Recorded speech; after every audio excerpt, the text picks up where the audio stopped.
Hello, everyone. My name is Sebastian Bay of Georgetown University, where I am an adjunct professor. Today, we'll be talking about the Georgetown University Wargaming Society and the wider Georgetown Wargaming initiatives. So this is a bit of who I am. I am a defense analyst at the RAND Corporation. I am adjunct assistant professor at the Georgetown Center for Security Studies, and I'm a faculty advisor to the Georgetown University Wargaming Society.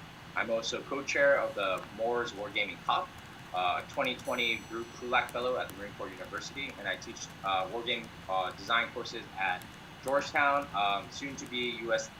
Naval Academy in Annapolis, and the Marine Corps Command Staff College down in Quantico. This is an important disclaimer that goes with all of my presentations, is that all the opinions and views in this presentation are mine alone and do not represent the views of any of my associated institutions or organizations. So with that disclaimer, let's move on. So this is sort of what to expect. We will briefly cover what is wargaming and what professional wargaming is used for. And then we'll focus, sort of drill down on educational wargaming and how wargames teach. And then we'll jump into the two initiatives at Georgetown, which are my wargaming course, Basics of Wargaming, and the Georgetown University Wargaming Society. And we'll give a sneak preview of what we're going to do this fall, despite COVID mitigations. So what is a wargame? This is a hotly debated topic, and I go with the Peter Perla school of thought that wargames are a dynamic representation of a conflict or competition in a synthetic environment in which people make decisions and respond to consequences of those decisions.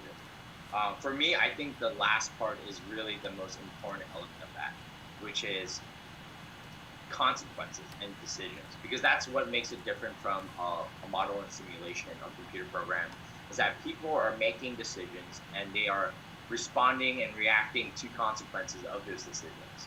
And that's a critical element of any kind of war game. So how are professional war games used?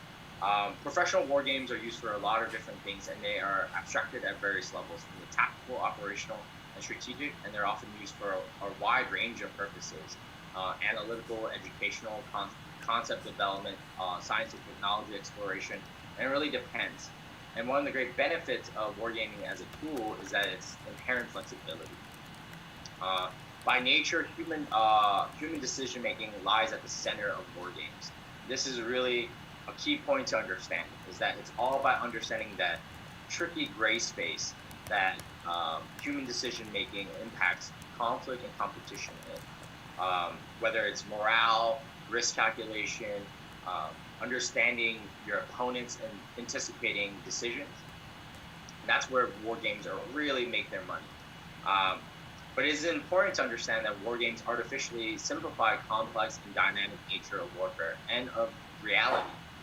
You have to make, as a designer, compromises of what you do include and do not include, because there is a complexity trap when it comes to designing war games, and that is where you get marginal returns for the kind of complexity you're putting into your game, and you have to be careful with that inherent tension between rigor and accuracy of reflecting the real world and the real life actions and processes versus it being actually playable, right?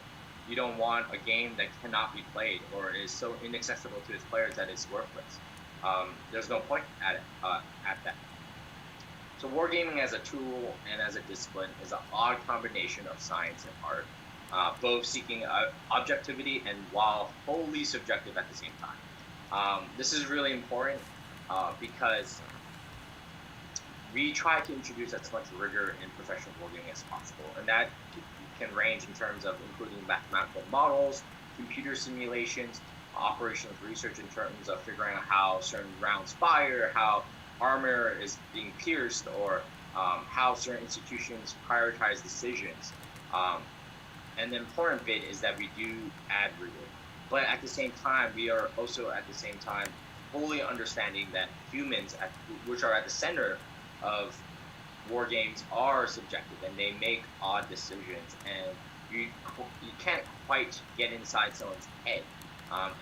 That is the tricky part of wargaming, is that psychology element of understanding human decision making. This is an important caveat for a lot of people who are unfamiliar with the DoD space, which is war games should not be confused with military drills or exercises or computer simulations in that matter. And some people often mistakenly interchange those terms. They will call something a war game an exercise or a military drill a war game. The big difference in between war games and military exercises is that military exercises involve real people doing real jobs. Like you are on a real destroyer practicing firing or evading missile rounds. War games abstract that. They simulate and create a synthetic environment where you're making decisions, right? And also the priority is a bit different. In exercises and military drills, as the military drills name sort of implies, is that the focus is really on practicing real life skills like shooting a rifle, practicing maneuver, getting understanding of your position on a ship. War games really stress about human decision making and critical choices. Um, and this is an important caveat, as though although my class and our Georgetown society focuses largely on defense wargaming, mainly because of the program that we sit in that I'll elaborate on later. Um, Wargaming or serious gaming is used to analyze and simulate and educate on a wide range of topics, from crisis response to humanitarian disasters to pandemics, which is oddly poignant at the time, to even education policies. So serious gaming as a tool, both analytically and educationally, can be used for a wide range of things, not just the DoD sort of set of problems. What is, so we sort of covered this slide already, and what is wargaming used by defense professionals? And I'll go a little bit deeper into this slide in the sense that there are many ways that wargaming is used, and that's a great benefit of the tool itself. And what most people think about when they think about wargaming is what they call traditional adversarial red versus blue war games, where people are around the map discussing military tactics and operations and strategies. This is reflective of the Prussian Kriegsspiel of 1812s and the U.S. Naval War College and their very famous interwar war games like Plan Orange.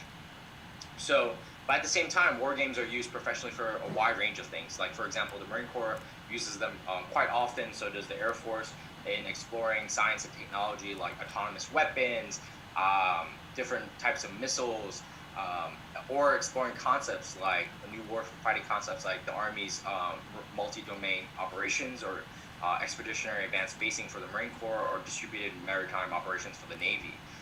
War games are a great way to sort of hash these concepts out in sort of an intellectual sandbox. War games also can be used to play out or examine various hypothetical or real policy decisions, such as the denuclearization of North Korea or determining the future force design of the Army or the Marine Corps or the Navy. There are similar efforts currently going on right now as the DoD re-examines what it will look like into the future. Professional war games can be generally categorized along two different tracks.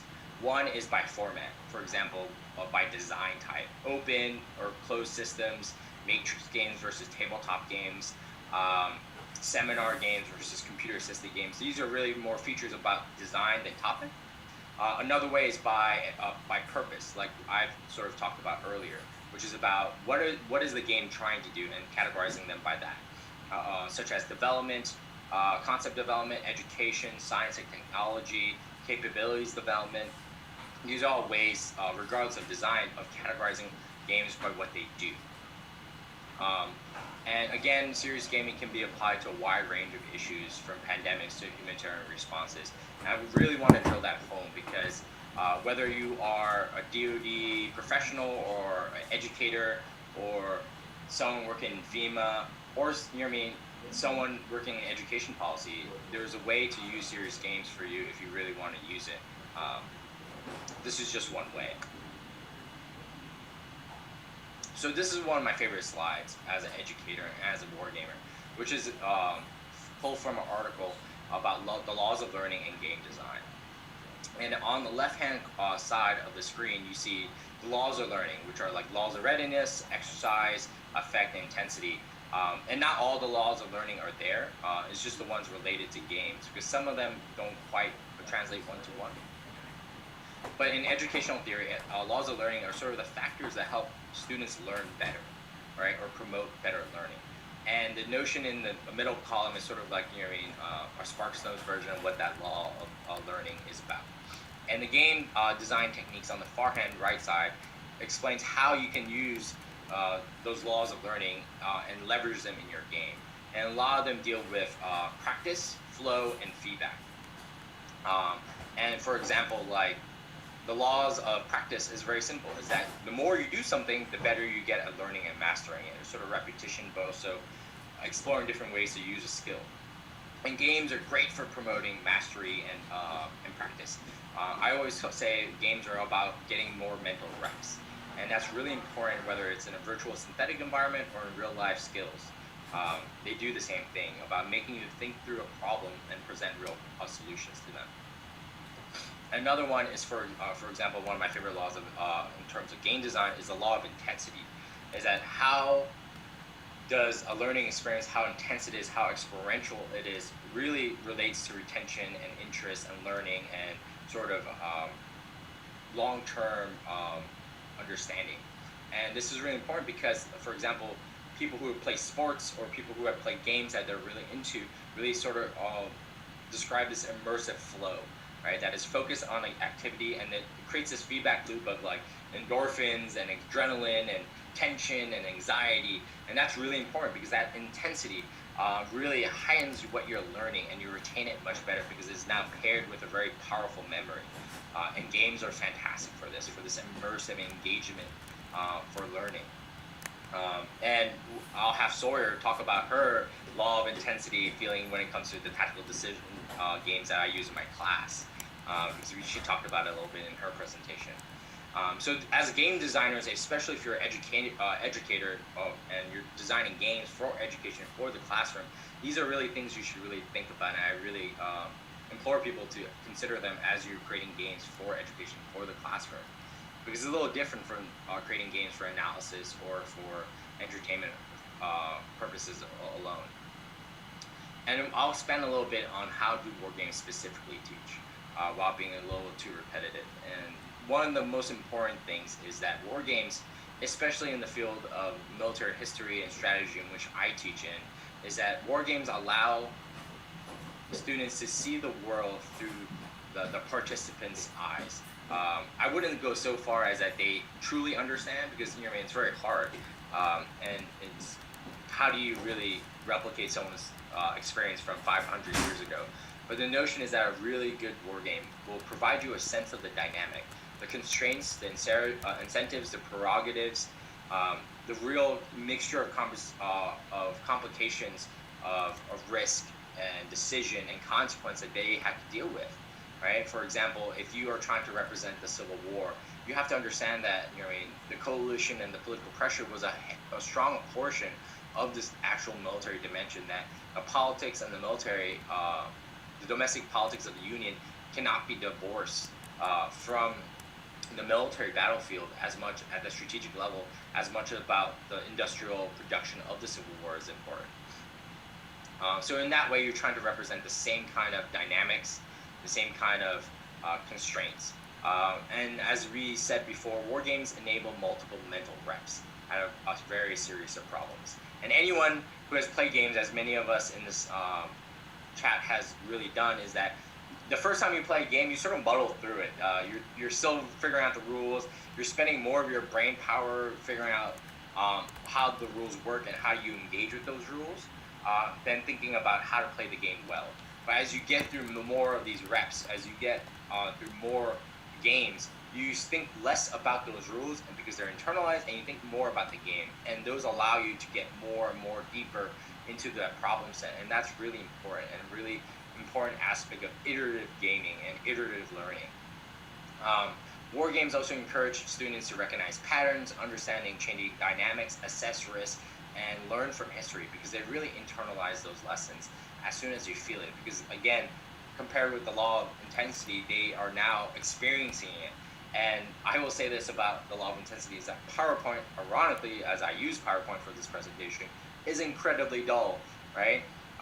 So games allow you to attach learning to a very powerful memory, and that's a really important thing to understand as an educator and as a gamer.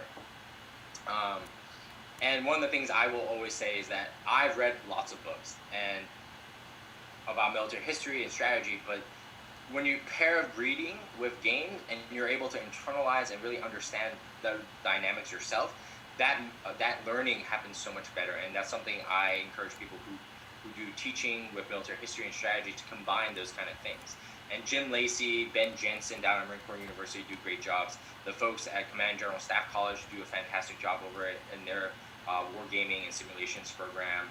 I'd like to give another shout out to the Cressis uh, wargaming program over at SICE at Johns Hopkins. They do a fantastic job, led by Stacy Petterjohn and Jacob. So there are lots of people doing great work in this field. So there's lots of vanguards to model yourself after. Because even when I was creating my course, I built my course, and it was inspired by many of those courses that I just mentioned. Another great part about wargaming in the classroom is the exploration of the tantalizing question of what if, the counterfactuals. And lots of historians love this, and lots of my friends are military historians.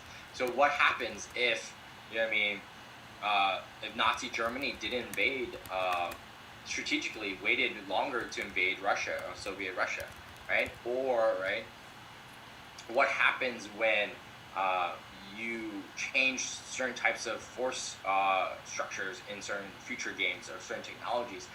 Does it change? Like, for example, as a counterfactual, the Gatling gun existed during the era of the Civil War, but Gatling guns weren't employed by the Union Army, mainly because the Quartermaster General at the time thought it was a waste of bullets, right? Looking back from history, you see that is just a silly notion, right? But what if what if the Civil War had technologies that were available at the time, like the Gatling gun or the telegraph, right? What if they were operationalized? How would battles like Gettysburg or the March to the Sea by Sherman have changed, or would they have changed, right?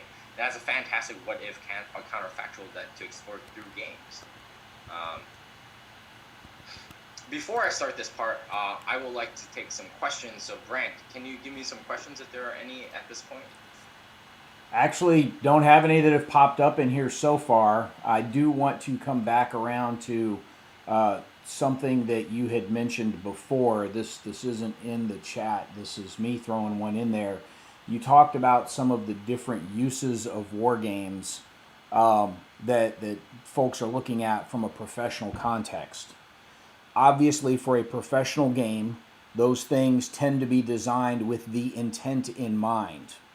When you're looking at adapting a commercial game to some sort of professional intent, are you out there with professional intent hunting for what kind of game matches best? Or are you just looking at lots of different commercial games to develop a stable of knowledge that you can pull something off the shelf that gets close enough when you need it down the line? So I'm trying to understand if I get this question right.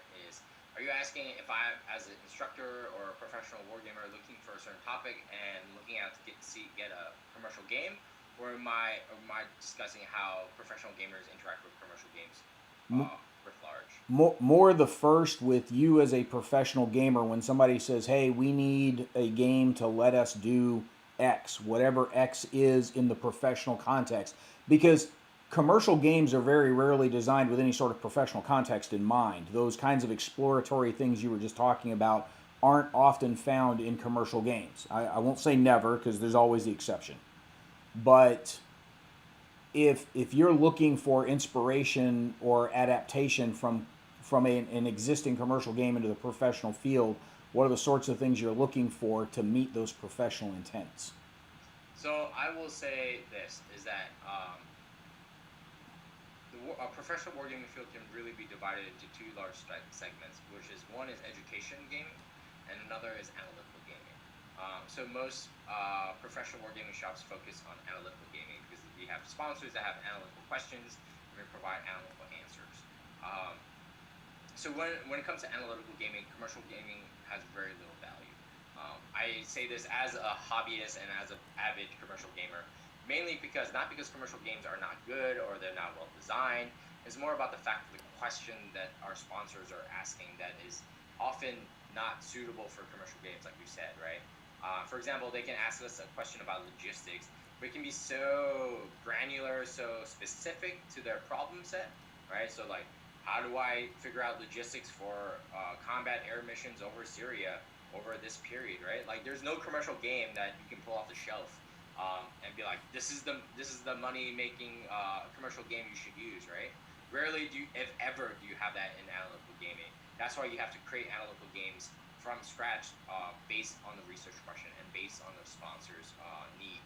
Um, with that said, there are influences from commercial gaming to analytical gaming and the other way around. For example, the Rand Corporation back in the day created the actual hex, like hex gaming, right? Like how hexes are used to measure distance came from Rand, right? From analytical gaming during the Cold War, right? Um, but that has become a staple of commercial gaming, and at the same time, commercial game elements bleed into professional gaming in terms of mechanics. Like, for example, there are. I was having a conversation with another fellow wargamer about games about influence and information warfare. And we're discussing about how we can use the mechanic from Jason Matthews' game Twilight Struggle and Imperial Struggle, right? About using sort of influence chits that abstract at a high level about how you can sway countries to your side to another, right? And then we as analytical gamers were discussing how can we provide the research to provide those kind of scores to add more rigor and depth to it. So that's one way. Another way that we use, like, you can use commercial game mechanics is that you bring some element of it over, not the game itself, but parts of it, right? For example, like node systems or zones of control, those are commercial elements that have been bled into games that on the analytical side. Um, Meanwhile, on the education side of the professional wargaming field, commercial games are more widely used, mainly because the the question is less rigorous in terms of, like, I need to teach my students a general notion of World War II, so the questions are more larger and have more wiggle room. At the same time, the stress for rigor is not as stringent as the analytical wargaming side of the house. I say this not because rigor is not important, but because the classroom itself, which I will elaborate on a little bit later, has different requirements for educational wargaming. Like, for example, one of the big constraints is time, right? As a professor, you only have 2.5, 3 hours if you're a graduate student professor with your students a week. And to give up 1 week for classes, you need to be able to run through, teach the game, and get to a culminating point, and hopefully get a discussion through at the same time within those 3 hours, right? So a lot of games that are overly complex don't fit that model, right? And so you have to make a balance. Does that answer your question, Brad? Yeah, very much. You do have there is one that's popped up in the chat. Enrico's asking, how do you quote sell unquote the idea of wargaming to a segmentation of a society or organization that does not really believe in free thinking and more on indoctrination, the idea of being senior equals wisdom equals truth? Ah, um, so the military is interesting in this because, as a former Marine, I will tell you that the Marine Corps and the DoD writ large is more of a organizational thinking place, but at the same time, they have totally embraced wargaming, right? So how do you know what I mean, um, make sense of that sort of weird contrary behavior? And part of it is that you realize innovation exists in any organization, regardless of how its overall structure is, right? In the sense that you have to find um, champions for your cause. And that's one thing I have found to be very true, because if you ask other people,